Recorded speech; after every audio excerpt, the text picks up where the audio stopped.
कांग्रेस विधायक और आदिवासी नेता विक्रांत भूरिया ने सिविल जज परीक्षा परिणाम में एक भी आदिवासी युवा का चयन न होने पर सरकार को घेरा है। उन्होंने आरोप लगाया कि भाजपा बिरसा मुंडा और रट्टिया मामा को भगवान बनाने का दावा करती है, पर उनमें औकात नहीं। भूरिया ने कहा कि केवल 121 पदों की नहीं, 2 करोड़ आदिवासियों के भविष्य की लड़ाई है। उन्होंने चिंता जताई कि मध्य प्रदेश की जेलों में 60% आदिवासी बंद है और कोल माइनिंग, नर्मदा के विस्थापन और SIR प्रक्रिया के बहाने आदिवासियों की जमीन छीनी जा रही है। उन्होंने भाजपा द्वारा आदिवासियों को वनवासी कहने पर भी आपत्ति जताई और कहा कि इस सरकार में आदिवासियों की बहुत दुर्गति हो गई है। और एक और बहुत महत्वपूर्ण मुद्दा आपके सामने मैं रखता हूं, ट्राइबल सब प्लान।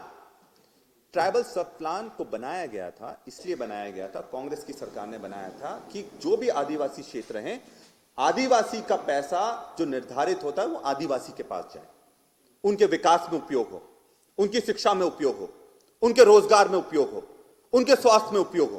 पर आज मध्य प्रदेश में क्या हो रहा है? मध्य प्रदेश में जो पैसा आदिवासियों को मिलना था उसका 1,25,000 करोड़, फिर से मैं बोलूंगा, 1,25,000 करोड़ आपने दूसरे 40 से ज्यादा विभागों में बांट दिया। मतलब अगर यह पैसा आदिवासियों को मिलता तो हर आदिवासी के पास 60 से 70,000 रुपए जेब में होते।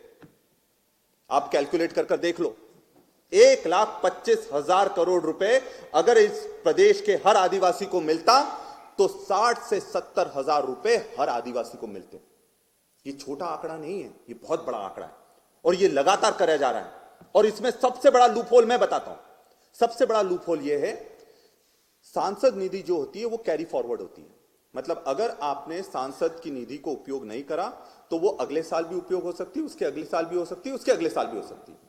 पर ट्राइबल सब प्लान का पैसा इन्होंने क्या करा, इन्होंने नियम बना दिया कि ट्राइबल सब प्लान का पैसा आगे नहीं जा सकता और इसलिए ये लोग पूरे साल ट्राइबल सब प्लान का पैसा उपयोग नहीं करते हैं और आखिरी में सारे डिपार्टमेंट्स में बंदरबाट कर देते हैं। ये खेल चल रहा है। तो क्यों ट्राइबल सब प्लान का पैसा कैरी फॉरवर्ड नहीं होना चाहिए? है तो आदिवासी के लिए ना, चाहे वो आज हो, कल हो, परसों हो, पर उपयोग तो आदिवासी के लिए होना चाहिए। मेट्रो बन रही है आदिवासी के पैसे से, आदिवासी का मेट्रो से क्या फायदा? ट्राइबल सब प्लान के पैसे से ये अपनी भीड़ इकट्ठा करने के लिए उपयोग कर रहे हैं। ये तो उसका डेटा है कि जो मोदी जी की सभा बड़ी बड़ी हो रही है उसमें पूरा ट्राइबल सब प्लान का पैसा लग रहा है। 13 करोड़ से ज्यादा उसमें अलग अलग सभाओं में लगा है। इनके जड़े जो बड़े बड़े प्रोग्राम हो रहे हैं उसमें पूरा आदिवासी का पैसा लग रहा है। आज आदिवासी के हॉस्टल्स की क्या जर्जर स्थिति है। मैंने विधानसभा में उठाया था, सरदारपुर में करंट लगने से आदिवासी मर गया। कैसे मर गया भाई? आपने सुरक्षा की देखी कि नहीं देखी? उसमें फायर सेफ्टी के नॉर्म पूरे हुए कि नहीं हुए? कमेटी बनी, उस कमेटी का क्या हुआ? विधानसभा में मुझे आश्वासन दिया गया था कि पूरे प्रदेश में इस चीज को निर्धारित करा जाएगा, पर आज तक कोई भी कार्रवाई नहीं हुई है, ना फायर सेफ्टी नॉर्म की, ना स्ट्रक्चर नॉर्म की। तो नाम बदलने से कुछ नहीं होगा मुख्यमंत्री जी या भाजपा के लोगों, अपनी नीयत बदलो। जब तक तुम नीयत नहीं बदलोगे तब तक आदिवासियों का भला नहीं होना है। ये तो वो लोग हैं जो आदिवासी को आदिवासी कहने से डरते हैं, वनवासी बोलते हैं। अरे काहे के वनवासी? हम कोई जंगलों में रहते हैं क्या? आप जब वनवासी बोलते हो उसके बाद जंगल काट देते हो, हमारा अस्तित्व खत्म कर देते हो। तो हम आदिवासी हैं, आदिकाल से हैं, यहां के मूल निवासी, हम वनवासी नहीं हैं। यही अंतर आप नहीं समझ पा रहे हो। तो आप हमको जनजातीय बोलो, अलग अलग नाम से बोलो, पर आपको आदिवासी हमको बोलना पड़ेगा।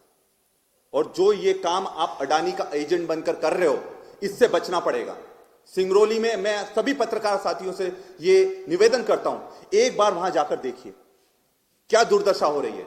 उनको जेलों में डाला जा रहा है। आदिवासियों का जिला बदर के नोटिस निकल गए। ऐसा कभी हुआ है?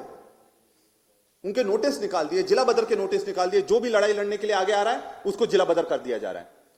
जेलें भरी हुई हैं वहां आदिवासियों से। तो इनकी कथनी और करनी में बहुत अंतर है और हम लोग चुप नहीं बैठने वाले हैं। हम लोग लड़ाई लड़ेंगे जिस तरह से लड़ सकते हैं, चाहे कोई साथ दे या ना दे, चाहे हम लोग आखिरी खड़े रहें, पर हम लड़ाई लड़ेंगे। क्योंकि इस देश को आजाद करवाने में हमारे महापुरुषों का बहुत बड़ा योगदान था।